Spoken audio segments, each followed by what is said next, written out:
trata sobre la primera parte del comentario de la fábula El ciego y el cojo. En la parte que dice referencia al caso de los seres y lo que ha afectado al paro, desempleo, de las personas con discapacidad, hice las siguientes preguntas. Dije, me gustaría saber, ¿qué se hace? ¿Cómo se conceden y a qué empresas las subvenciones que hay para crear empleo para personas con discapacidad, si realmente las utilizan para crear empleo para este sector de la sociedad? Lo digo por ejemplo por el caso de los seres y el de fraude de formación para desempleados. Mirad esta noticia periódico El Mundo. La Junta trucó los expedientes de unas ayudas para burlar la orden del juez. Solo he cogido algunos párrafos por lo larga que es. Los agentes señalan que la productora Candor Graphics recibió 1,5 millones sin seguir la tramitación legalmente establecida. Los investigadores subrayan que este no fue el único procedimiento irregular. La Unidad contra la Delincuencia Económica y Fiscal de la Policía Nacional, UDEF, en uno de sus últimos atestados por las subvenciones de la agencia y su filial Invercaria. En concreto, los agentes consideran que la productora cinematográfica Candor Graphics recibió 9 traspasos de fondos por parte de Invercaria que ascendieron en total a 1.498.000 euros sin seguir la tramitación legalmente establecida, que habría requerido incluso la aprobación por el Consejo de Gobierno, al superar el límite de los 1,2 millones de euros. La agencia IDEA concedió 6.498.000 euros a la productora. 5 millones procedían de los fondos Jeremie, a pesar de que, como publicó ayer ese periódico, la empresa no cumplía los requisitos para acceder a esa financiación, sufragada en su mayoría con fondos del y el resto, 1.498.000 euros, fueron concedidos mediante las ayudas cuyos expedientes se habrían fabricado a posteriori. Para ver más sobre esta noticia en el siguiente enlace, hiperlink http://www.elmundo.es/barra-015/009/3084616385418b45hb.html. ¿Qué es Jeremie? Jeremie, Recursos Europeos Conjuntos para las Microempresas y las PYME, es una iniciativa de la Comisión Europea desarrollada junto con el Fondo Europeo de Inversiones. Su finalidad es promover el uso de instrumentos de ingeniería financiera para mejorar el acceso de las PYME a la financiación a través de las intervenciones de los fondos estructurales. ¿Qué tipo de asistencia proporciona Jeremie? Los países de la Unión Europea pueden utilizar parte de los fondos estructurales europeos asignados para invertir en instrumentos reembolsables como fondos de capital riesgo, de préstamo o de garantía. Dichos fondos pueden apoyar la creación de nuevas empresas o la expansión de las existentes, el acceso de las empresas, particularmente PYME, al capital de inversión, con el fin de modernizar y diversificar sus actividades, desarrollar nuevos productos, y garantizar y ampliar su acceso a los mercados, la investigación y el desarrollo orientados a la empresa, la transferencia de tecnología, la innovación y el espíritu empresarial, la modernización tecnológica de las estructuras productivas para contribuir a alcanzar los objetivos de una economía baja en emisiones de carbono, las inversiones productivas que permitan la creación y el mantenimiento de empleos estables. ¿Qué tipo de asistencia proporciona Jeremie? Los países de la Unión Europea pueden utilizar parte de los fondos estructurales europeos asignados para invertir en instrumentos reembolsables como fondos de capital riesgo, de préstamo o de garantía. Dichos fondos pueden apoyar la creación de nuevas empresas o la expansión de las existentes, el acceso de las empresas, particularmente PYME, al capital de inversión, con el fin de modernizar y diversificar sus actividades, desarrollar nuevos productos, y garantizar y ampliar su acceso a los mercados, la investigación y el desarrollo orientados a la empresa, la transferencia de tecnología, la innovación y el espíritu empresarial, la modernización tecnológica de las estructuras productivas para contribuir a alcanzar los objetivos de una economía baja en emisiones de carbono, las inversiones productivas que permitan la creación y el mantenimiento de empleos estables. El Fondo Europeo de Desarrollo Regional, FEDER, tiene como objetivo fortalecer la cohesión socioeconómica dentro de la Unión Europea. El FEDER centra sus inversiones en varias áreas prioritarias clave. Esto se conoce como concentración temática, innovación e investigación, programa digital, apoyo a las pequeñas y medianas empresas, pymes, economía de bajas emisiones de carbono. Los recursos del FEDER asignados a estas prioridades dependerán de la categoría de la región. En las regiones más desarrolladas, Al menos un 80% de los fondos debe centrarse en dos de estas prioridades como mínimo. En las regiones en transición, el límite mínimo es de un 60% de los fondos. Para las regiones menos desarrolladas, el mínimo es del 50%. Además, algunos de los recursos del FEDER deben destinarse específicamente a proyectos de economía de bajas emisiones de carbono. En las regiones más desarrolladas, 20%. En las regiones en transición, 15%. En las regiones menos desarrolladas, 12%. Cooperación territorial europea. En el marco de los programas de cooperación territorial europea, al menos un 80% de los fondos se concentrarán en las 4 áreas prioritarias mencionadas anteriormente. Características territoriales específicas. El FEDER presta especial atención a las características específicas de cada región. La acción del FEDER se ha diseñado para reducir los problemas socioeconómicos y medioambientales de las áreas urbanas y se centra especialmente en el desarrollo urbano sostenible. Al menos un 5% de los recursos del FEDER se reserva para este cometido, a través de las acciones integradas gestionadas por las ciudades. Las zonas desfavorecidas por causas naturales desde el punto de vista geográfico, zonas remotas, montañosas o poco pobladas, se benefician de un tratamiento especial. Por último, las zonas ultraperiféricas también se benefician de la ayuda específica del FEDER para solucionar los posibles inconvenientes debidos a su lejanía. Para más información sobre esto, pinchar en el siguiente enlace. Hiperlink http://ec.europa.eu/ec.ec/funding/es/funding/es/funding. Además de otras empresas con otros nombres diferentes de esta trama y en el presunto fraude de cursos de formación para desempleados y otros semejantes, y que se han mantenido con las subvenciones. ¿Dónde creéis que han ido a parar las subvenciones para crear empleo para los discapacitados? Personas inactivas discapacitadas, 919.200. Personas discapacitadas en desempleo total, 1.450.800 y a esa última cifra le restamos 531.600 activos igual a 919.200, inactivos por diferentes circunstancias, inactivos, estudiantes, jubilados o pensionistas, labores del hogar, incapacidad permanente, otra situación de inactividad. Datos del 2014, Informe del Mercado de Trabajo de las Personas con Discapacidad, Estatal. Datos 2013 del SEBE, Periódico ABC, Caso de los ERE Andalucía. Javier Guerrero, Susana Díaz ha usado los ERE para un ajuste de cuentas en el PSOE.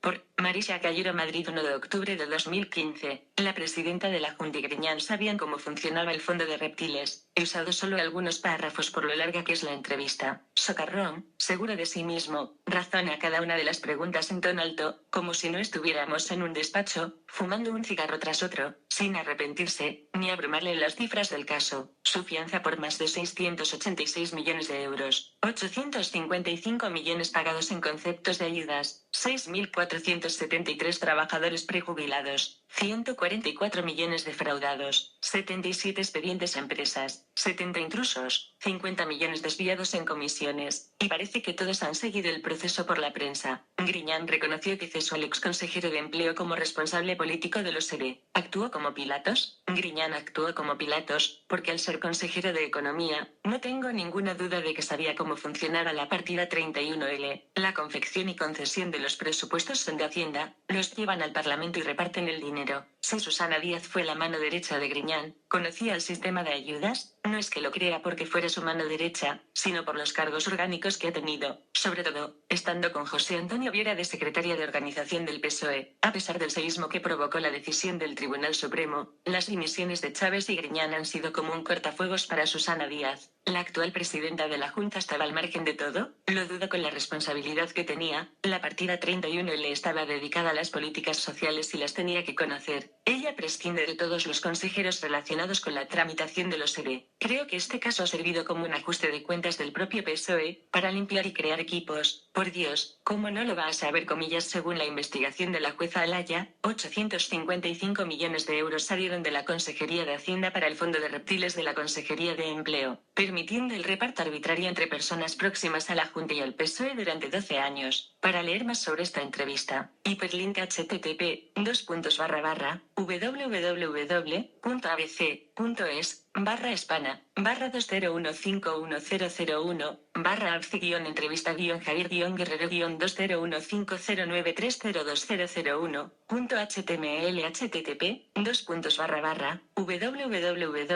www.abc.es, /Espana, /Alci-Javier-Guerrero-2015093023020001, .html. Hay un refrán que dice, que quien parte y reparte se lleva la mejor parte. Esto le pasa a las administraciones públicas. Periódico El Diario.es. Andalucía. El Ministerio de Empleo financió en 2014 ayudas directas como las del Casere por valor de 34 millones. La normativa actual, Reales Decretos de 2013 y 2014, que adecua a la Ley de Subvenciones las disposiciones anteriores, de 1994 y 1995, establece explícitamente que estas ayudas se otorguen sin concurrencia ni publicidad. Los criterios de concesión de la Junta de Andalucía y del Ministerio son coincidentes, tomando como ejemplo las ayudas concedidas a la empresa Hijos de Andrés Molina y Faja Pirítica, que fueron cofinanciadas. Alaya dijo en su exposición razonada que las ayudas supusieron una subversión normativa y procedimental y los peritos del Estado las calificaron como auténticas donaciones por no existir convocatorias públicas. El sistema es el de concesión directa, según se estableció explícitamente en dos reales decretos aprobados en 2013 y 2014, que adaptan a la Ley General de Subvenciones las órdenes ministeriales de 1995 y 1994, respectivamente. Todas estas normativas permiten que las ayudas se concedan sin concurrencia ni publicidad, es decir, a través del procedimiento que vienen investigando los tribunales en relación al caso de los ERE. De estas noticias solo he cogido párrafos largas. Si alguien quiere más información, hiperlink http://www.eldiario.es/Andalucía /re-banez-0-434656650.html http://www.eldiario.es/Andalucía /re-banez-0-434656650.html. José Antonio Griñán, ministro de Trabajo y Seguridad Social, de 1993 a 1996, y o casualidad Manuel Chávez, presidente de la Junta de Andalucía, de 1990 a 2009. Sigo con la segunda parte del comentario de la fábula El ciego y el cojo. Periódico ABC. Economía. ¿Cómo es la jubilación de alguien que no ha cotizado? Su Excelencia Madrid, 17 de septiembre de 2015. Un estudio de Aegon muestra que un 55% de las amas de casa no cuenta con ahorros para afrontar la jubilación.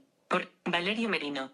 La mayoría de españoles no planifica con suficiente antelación su jubilación. El ahorro para la jubilación es una de las asignaturas pendientes de los españoles. A pesar de que la esperanza de vida se mantiene en cifras elevadas y que las actividades de ocio destinadas a personas de la tercera edad se incrementan, las previsiones de cara a la jubilación siguen siendo difusas. Esta tendencia no solo afecta a los trabajadores por cuenta propia y ajena, sino que se extiende incluso a colectivos que nunca han cotizado, las amas de casa. En este sentido, el último informe de Aegon muestra que más de la mitad de las personas que trabajan en el hogar, 55%, no cuentan con ahorros para afrontar la jubilación. Es una de las conclusiones del estudio Preparación para la Jubilación de 2015 realizado a nivel mundial por la aseguradora, que ha sido elaborada a partir de una serie de encuestas realizadas a 16.000 personas, 14.400 en activo y 1.600 jubiladas, en 15 países durante febrero de 2015. El estudio muestra que España no tiene una mentalidad ahorradora, a lo que se ha sumado que en este momento estamos saliendo de la crisis. Debemos intentar hacer un esfuerzo y convertirnos en ahorradores habituales, asegura Marta Cebo, directora de comunicación de Aegon. En este sentido, uno de los colectivos más desprovistos de cara a la jubilación son las amas de casa. El estudio de Aegon muestra que el perfil de ama de casa en España responde a una mujer casada de entre 25 y 34 años, con ingresos inferiores a los 30.000 euros al año y con un hijo. Pese a ello, este papel no solo recae en la figura de la mujer, sino que los hombres suponen un 20% del colectivo total. De hecho, Aegon asegura que España cuenta con una de las tasas de paridad en este ámbito más grandes de la Unión Europea, solo por detrás de Reino Unido y Alemania. Ere Gómez de Historial Code.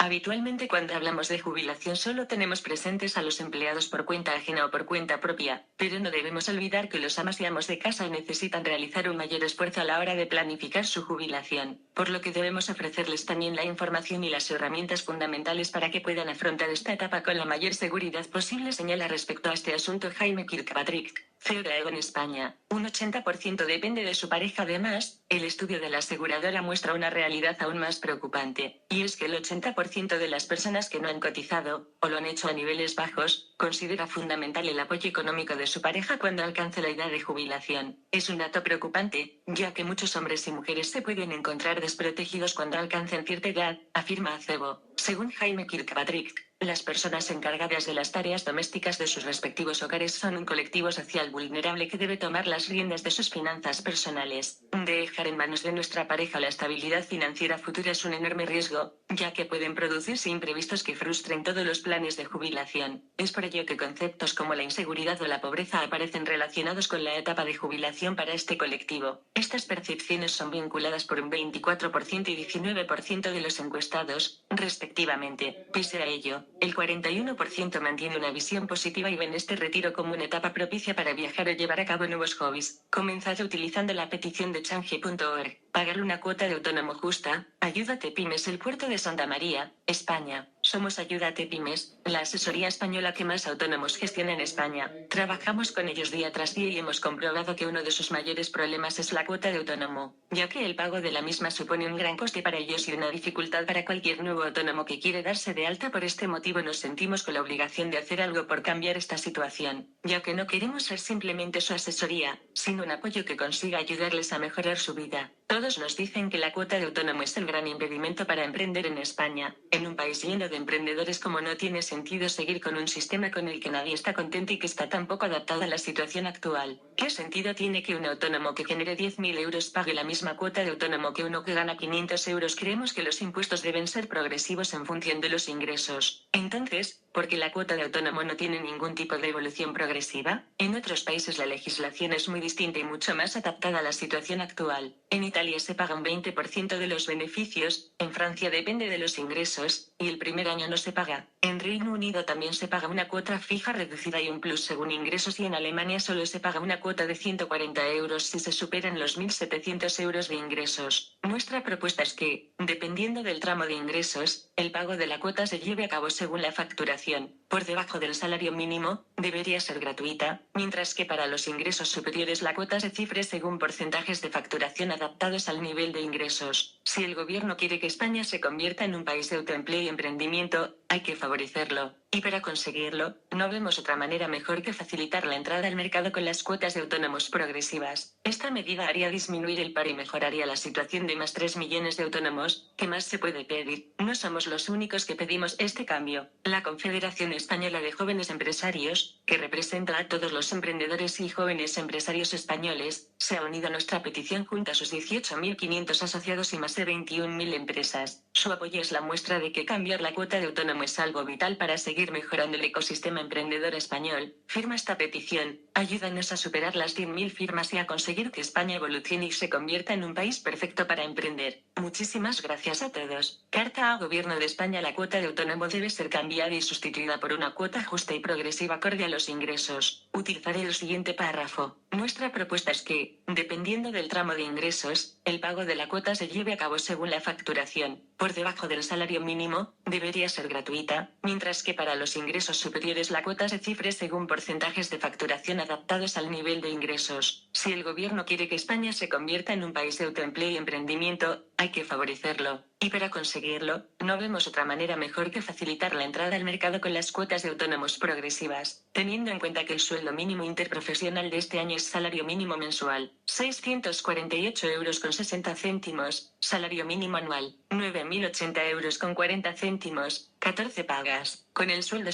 los amos y amas de casa, según quien se quede en casa a hacer las labores del hogar, en el momento que se casen, vivan en pareja de 8 o en el caso de las personas con discapacidad muy grave, con el sueldo interprofesional, que la familia pueda pagar a un cuidador, y ambos casos que coticen a la seguridad social. Con estos ingresos cuotas de autónomo gratis, y en caso de maltrato para que la mujer tenga un recurso económico para poderse ir, que en estos casos la declaración de la renta no sea en bienes gananciales. En cuanto a profesiones como fontaneros, electricistas, y otras profesiones semejantes, así como aquellas personas que den clases particulares se puedan dar de alta en la seguridad social, sabiendo que si la persona ingresa mensualmente 800 euros, por ejemplo, que coticen y paguen la cuota según y en proporción de lo que ingresan, por igual o por debajo del sueldo mínimo interprofesional, cuota de autónomo gratis. Hoy en día tenemos el DNI electrónico, o el certificado digital, solo hay que utilizar una aplicación que permita que la persona se dé de alta y de baja, que le permitan hacer un contrato con un cliente y una factura, según el trabajo a realizar con su obligatorio IVA, su código de barras, un escáner como el que se utiliza en las tiendas para leer precios. Tan solo para darse de alta en la aplicación deben acudir a la oficina de empleo para que se les facilite el lector, la aplicación y explicarles cómo se utiliza. Como hoy en día tenemos una tablets, móviles y datáfonos, lo que utilizamos en bares y tiendas para pagar con tarjeta y una impresora portátil para imprimir facturas en A4, folio normal. Esto según el tiempo que tarden en hacer un trabajo. Tenemos que cambiar, facilitar la forma de gestión y ser flexible para mejorar las listas del desempleo, menos y de cotizaciones a la seguridad social, y citar a las personas para controlar cada cierto tiempo en los servicios de empleo. Esto se llamaría solidaridad y querer realmente arreglar o intentar el problema del desempleo. Lo que pasa es que no le va ningún anuncio y por eso no vale o vende, pero sería eficaz.